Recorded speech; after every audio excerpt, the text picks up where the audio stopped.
Is Israel a settler colonial state? This is the question that is often posed to me in my live webinars and also in the comments. So let's try to answer this question.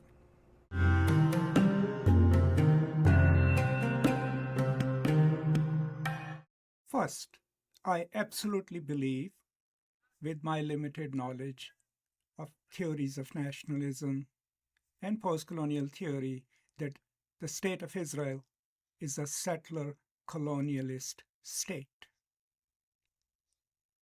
So first, let's roughly try to understand what settler colonialism is.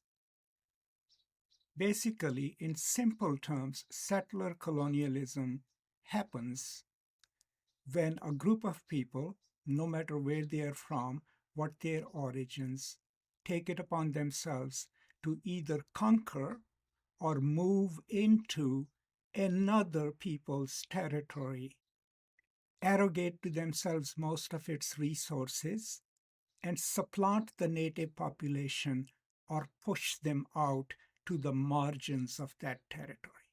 So there are a few things that must happen for any colonial situation to be defined as a settler colonial state or situation.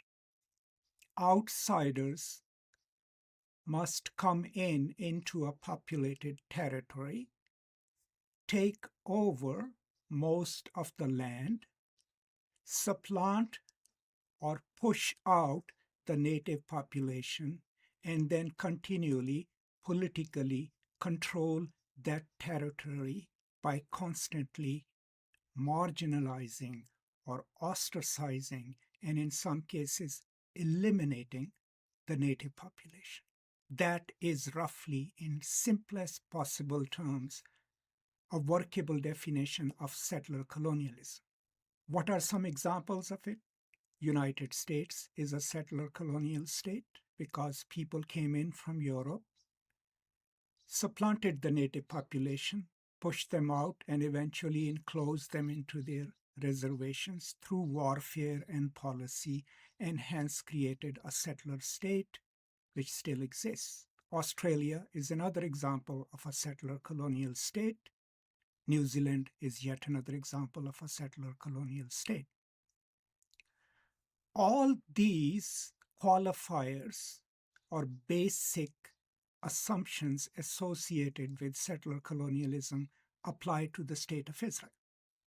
People from Europe, Jewish people from Europe, came first in a methodical, planned way to the land that was then called Palestine, and eventually, after 1948, pushed 750,000 of them out of their territory, destroying 530 villages, and then have constantly kept those people on the margins.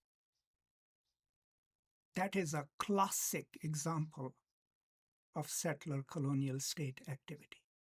Then it's even deeper than that. If you look at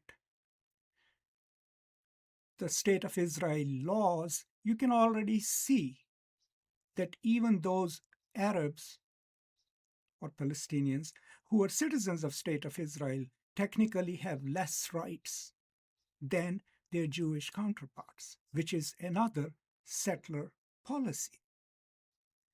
For example, if you live in East Jerusalem and you happen to be a Palestinian, if you marry someone from the West Bank or Gaza, they do not have the right to come and join their spouse. Similarly, all those Palestinians who were ousted cannot exercise their United Nations given right to return to the houses that they were ousted from. These are all settler colonial policies. So I have no doubt in my mind, and I say this without any malice, I say this with my understanding of the concept and its application on the policies and actions of State of Israel, I have no doubt in my mind that the State of Israel is a settler colonial state. Now, it's even worse in the case of Israel because there is actually a settler movement. The leader of that movement is a cabinet minister in Netanyahu's government.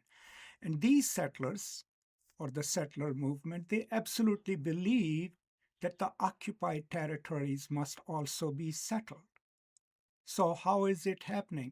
They go and they build an illegal settlement into West Bank.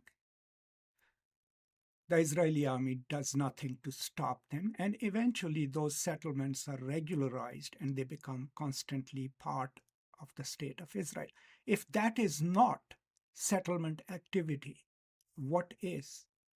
So here is a nation that took over land from the native people, pushed them aside, and has a strong movement that calls itself the settler movement and is still creating settlements, illegal settlements, in a territory that is occupied. But when you call them a settler colonial state, people get all angry at you. One argument that's offered in opposition to the stance that Israel is a settler colonial state is that unlike the Europeans, the Jews came here seeking refuge and they have nowhere to return. While that makes an ethical argument that post-Holocaust the Jewish people deserved a place of their own, I'm not denying that, but that still doesn't disprove the fact that whatever the causes or reasons for the establishment of the State of Israel, the activities, the policies, and the actions of State of Israel are that of a settler colonial state. Now, people can go ahead and change the definition of settler colonialism and add an exception there. But for as long as there is a general consensus amongst the scholars and practitioners and students who study colonial actions and colonial activities, especially settler colonialism, there is no doubt in my mind, or there is, in my opinion, no worthwhile scholar of decolonial studies, post-colonial studies, or settler colonialism who could honestly argue that the originary narratives, the unfolding of them, the establishment of State of Israel, the ouster of the Palestinians, the constant control over Palestinian territories, and the constant encroachment by the settlers into Palestinian territories, no one in their right mind would say that's not settler colonialism, because all of these, by definition, are actions of a settler colonial state. So that's briefly my answer to this question that is often posed to me in my webinars, but also in the videos. The purpose here is to state my opinion. You can disagree with me, of course, and you can have your own reasons, but my personal stance has always been, as a scholar, is to be fair in our assumptions and to not essentialize any group and attribute to them certain immutable qualities, and to speak the truth, no matter whose interest is involved. So I hope this answers this question for you. If you have any questions, any concerns, please post them in the comments. And if you have a few more moments, the playlist on Palestine will come up. Please do try to watch some other videos and let me know what you think. That's all. Thank you so much. Stay safe. Take care of each other. And from me to you, peace and love.